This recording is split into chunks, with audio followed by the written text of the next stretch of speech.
You're listening to The Blind Chick, an Aftersight original podcast. We're telling you stories about strength, overcoming hurdles, and living experiences. We see who you really are. Blindness can be an adventure. Are you ready for the journey of a lifetime? We are.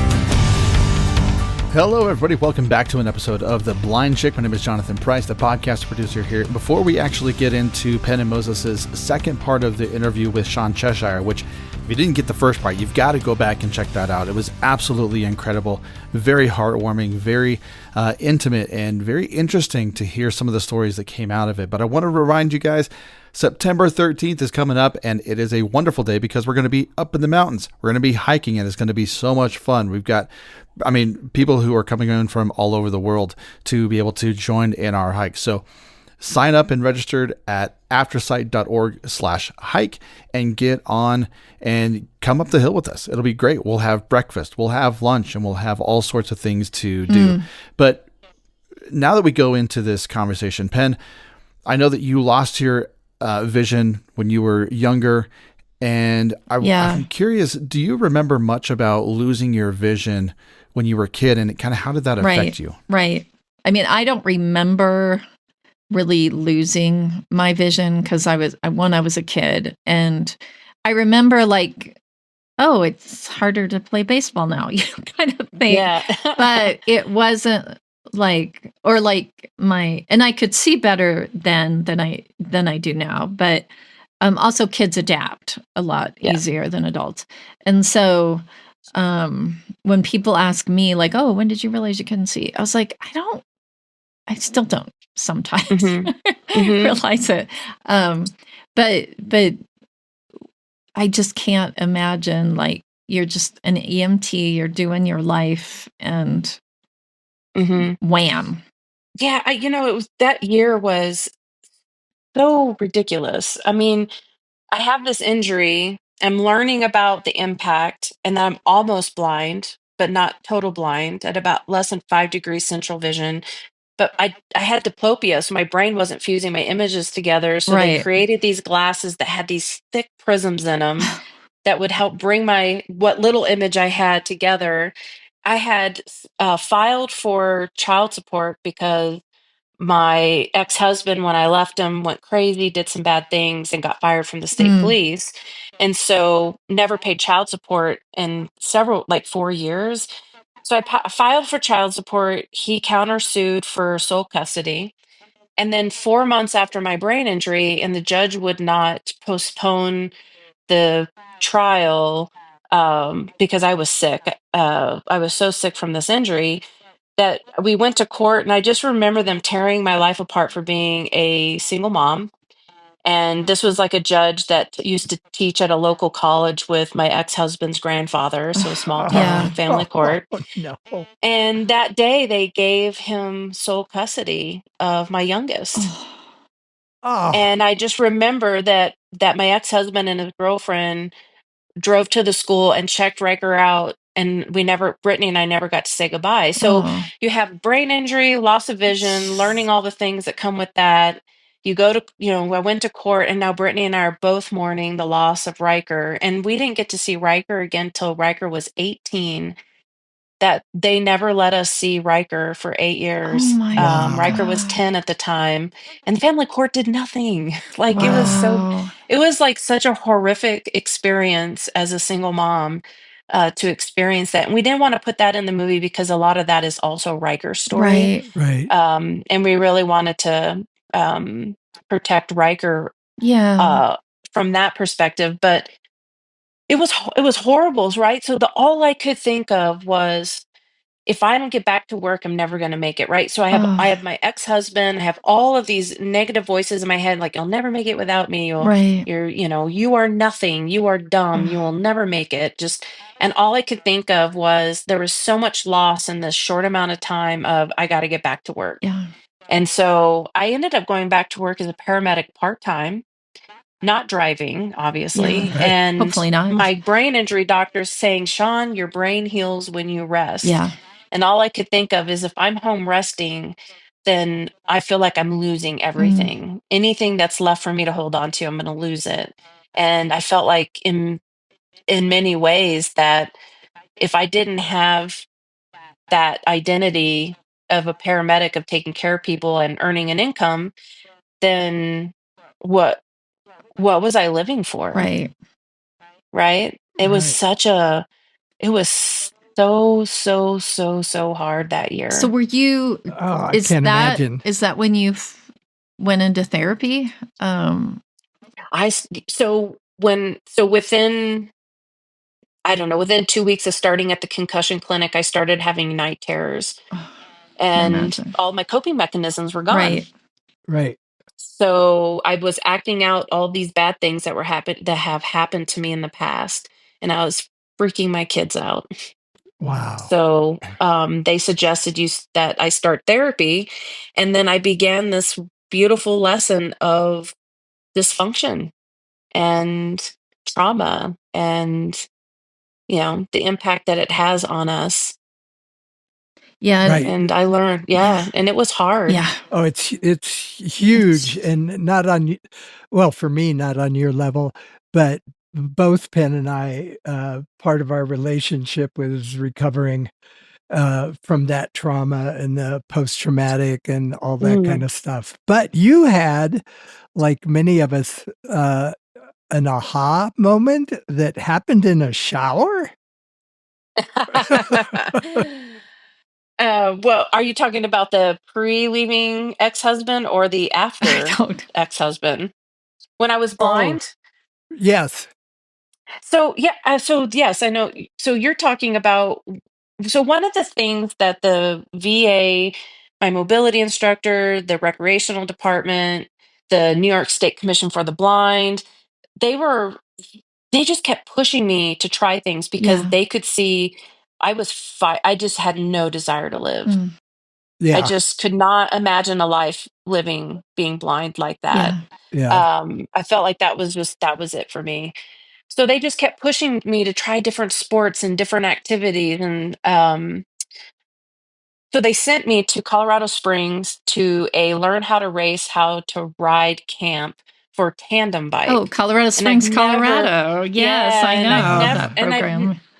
Pam's camp. I mean, Yeah. these camps were amazing. But I went.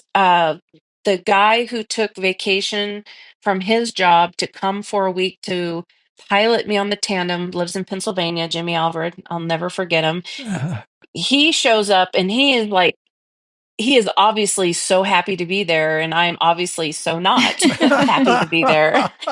I was just miserable, and just I was always late in the morning to get to get to formation before we rode for the day. I just was grumpy, snappy, ungrateful, sometimes mean. And I just remember, and I was sharing a room with someone she is congenital blind, so she was born blind, and she was just so messy. Like her stuff was everywhere. I was constantly like tripping over it and stuff. I'm like, what is happening?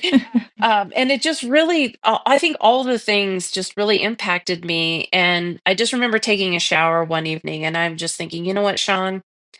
It reminded me of my mother, like that Mm, miserable, hateful, oh, angry, not grateful or happy about anything reminded me of my mother. And I just remember taking a shower and crying and just thinking, like, you either need to just like fucking take your own life and be done with it, oh, or you need to pull your head out of your asshole and be someone you can be proud of. oh. Like, what does that look like, Sean?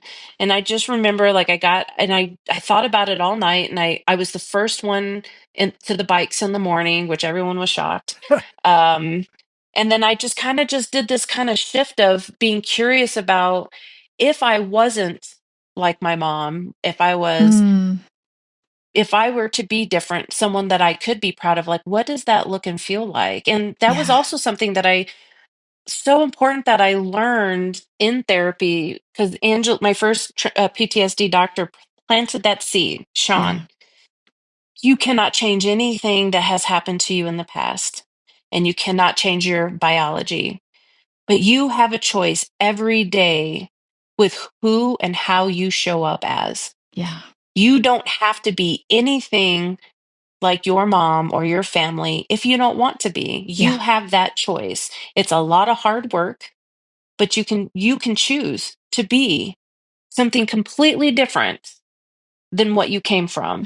And to me, it like blew my mind because it was like, I didn't know we had that Yeah. choice, right? Yeah. I was like, I didn't know that. Well, because nobody in your life told you that, and Yeah. and I do think that children need to be taught that they have a voice and that they Mhm. have choices. And it's sorry, I'm going to cry. But it is so true, right?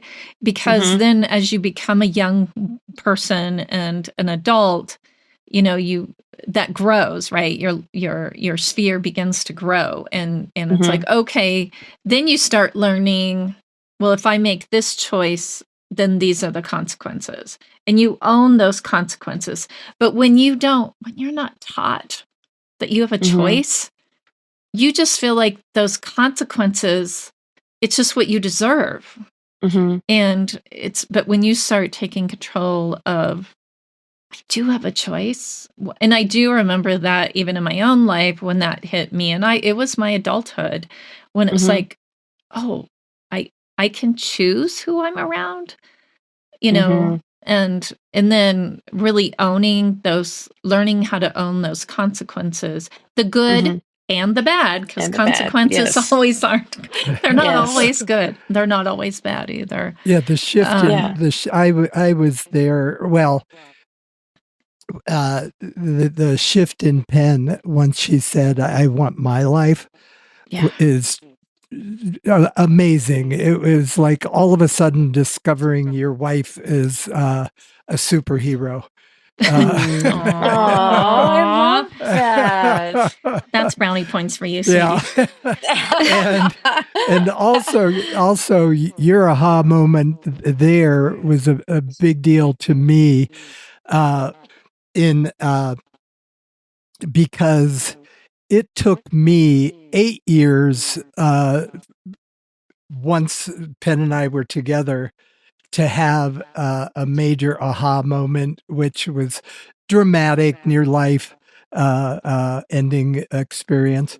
But even with that big aha moment of, oh, I can change, like you're talking about, Mhm. it still took me 4 more years. I mean, I was Oh, crazy. wow. I Well, was, that's the work, right? yeah, That's the Mhm. work, yeah. it's not easy. And Like, big believer in therapy. If it wasn't for therapy, I don't think I'd be here today.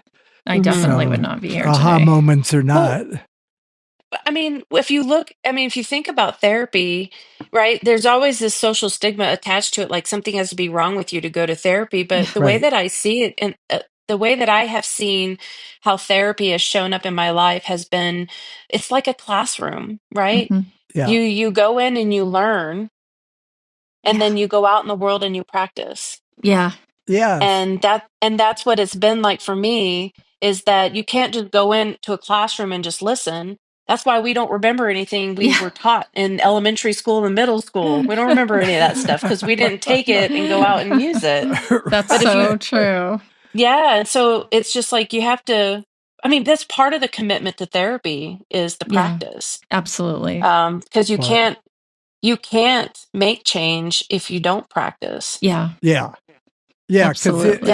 it was for me, it was uh, running, bike riding. I became a trail Mhm. runner, and so it was. Even though my overall relationship with my dad was wonderful, he could be cruel. Uh, and so when we were going through the teenage years with my oldest daughter, I would Mhm. find myself starting to do my dad thing of you know, Oh. and I learned through therapy, hey, you did fine. You got a D. You didn't fail. I'm going out for a bike ride. Uh, Yeah. and so my daughter Yeah. missed many lectures, Ah. luckily for her. Yeah. Uh, yeah, and one last one to me for therapy. it registered to me that, wait a minute, if I've got a common cold or the flu, there is no guilt in going to a doctor. And so if you get a mental or emotional cold, what you got to go to a doctor, you Yeah. know? Right. Yeah. And so, oh, Yeah.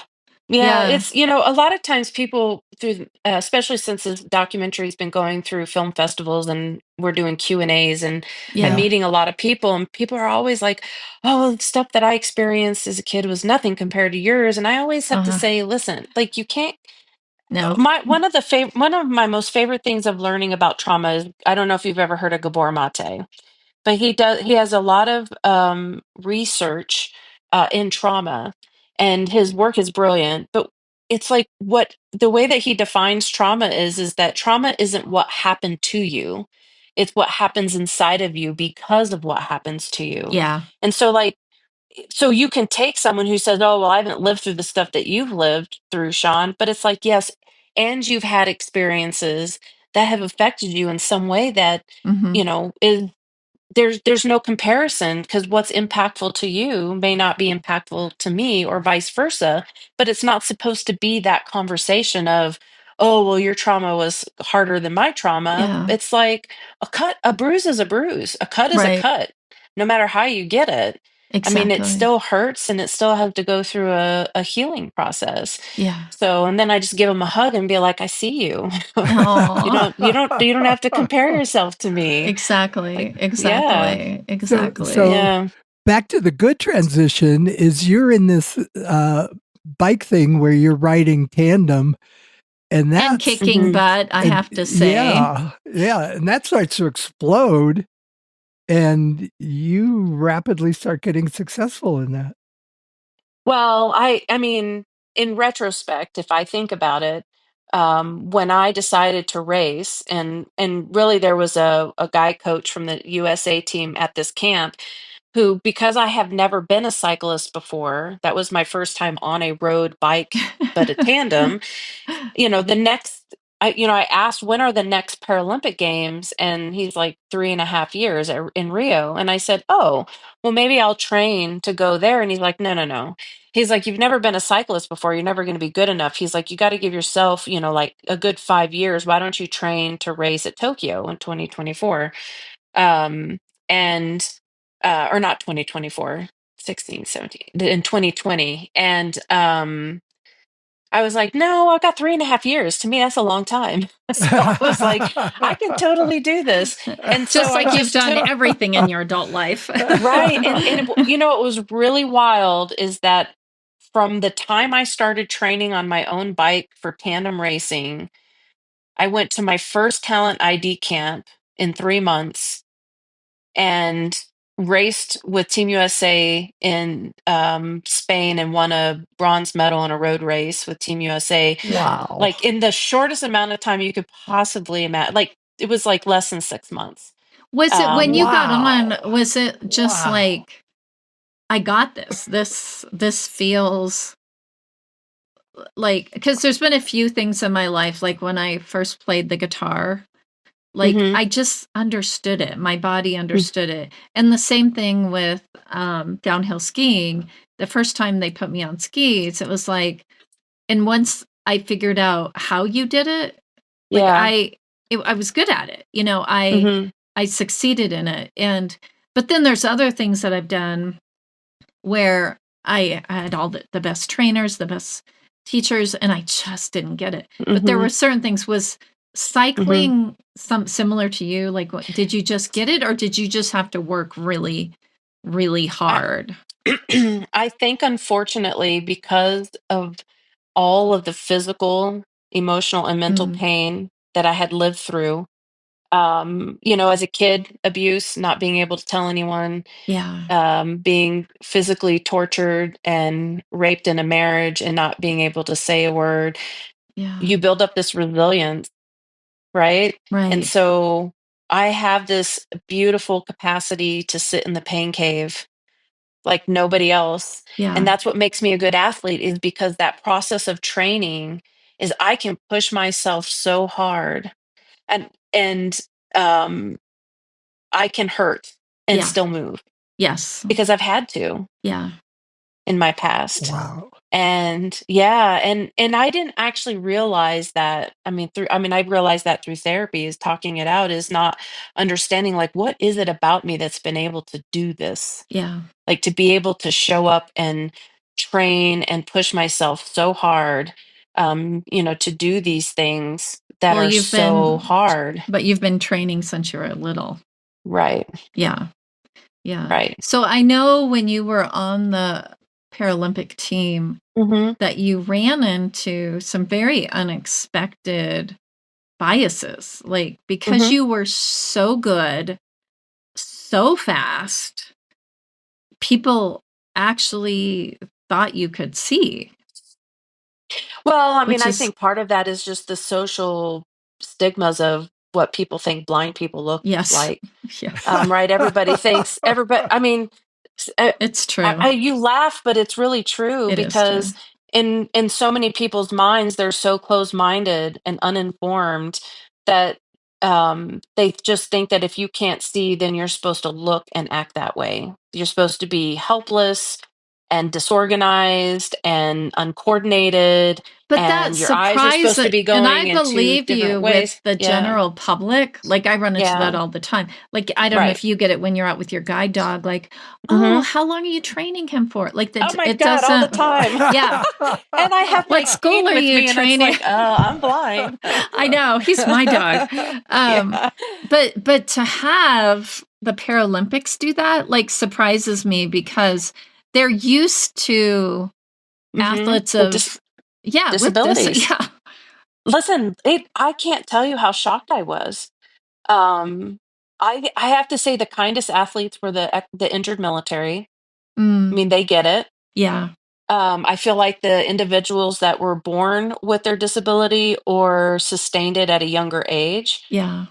were the hardest and cruelest Oh, individuals that I were around. And I don't, I don't, I don't know. Like, it's so weird. I went to a film festival and someone says, "Oh, I know this person," and I'm like, "Yeah, I know that person too because they used to race with Team USA, and they're visually impaired."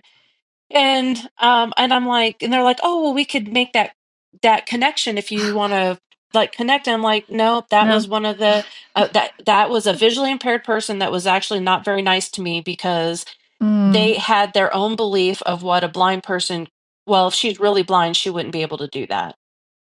And and and it just was heartbreaking to me because I was kind of thrust into this world of being blind, and I never imagined, like, people would accuse me. It's like, it so here's an example.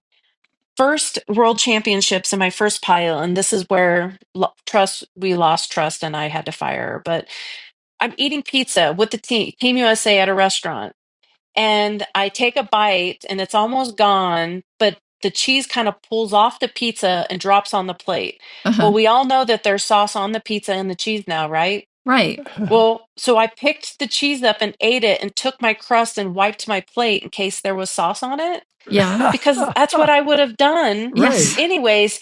And that night, they all sat around and talked about, there's no way she's blind. She would have never have known there was sauce on her plate unless she could see it. And my pilot came Oh, back to the room and told me and accused me of lying to her about being total blind. And it just ruined our oh, partnership at that point, because it was just like, and over something like that. And I'm just thinking, wow. so then I walked around for years thinking I had to be really careful about what I did, like how Oh, I behaved, Sean. because they were all going to be watching me. And anything that seemed out of the ordinary for a blind person, whatever that is, which I really didn't understand, they would just dog me for it. Wow. And Really? it's funny to me with you Yeah. because you were not somebody that hung around blind people when you were sighted. Mm-mm. Like you weren't No. like a teacher or something that you so No. you don't know what blind people look like, act like, whatever. And it's so bizarre to me that they would accuse you of not acting like a blind person. And it's like it's just so crazy. Ugh. Well, it took me a lot of years to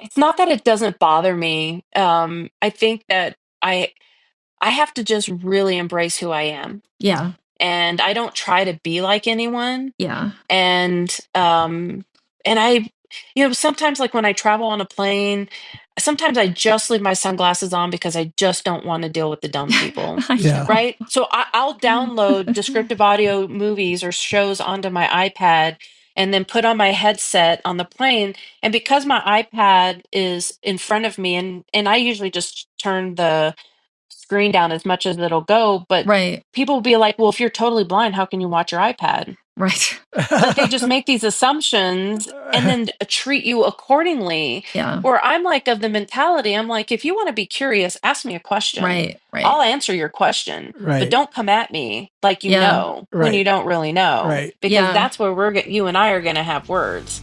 I'm a really sweet person, but I tell you Yes. what, I'm like to the point where, come on now. I know. Don't be so angry at me. I know we're stopping this episode a little short, but don't worry. You're going to hear the rest of what Shawn has to say next week in part 3. We don't get to do this very often, but there's just so much amazing content that I couldn't just cut it all out. I got to let Shawn be Shawn, because Shawn, you're fantastic and your story is amazing. And next week it's going to get quite real, and you're going to want to join us for next week's part 3. So on behalf of Aftersight, Penn and Moses, be kind to yourself, be kind to others. It's good for your soul.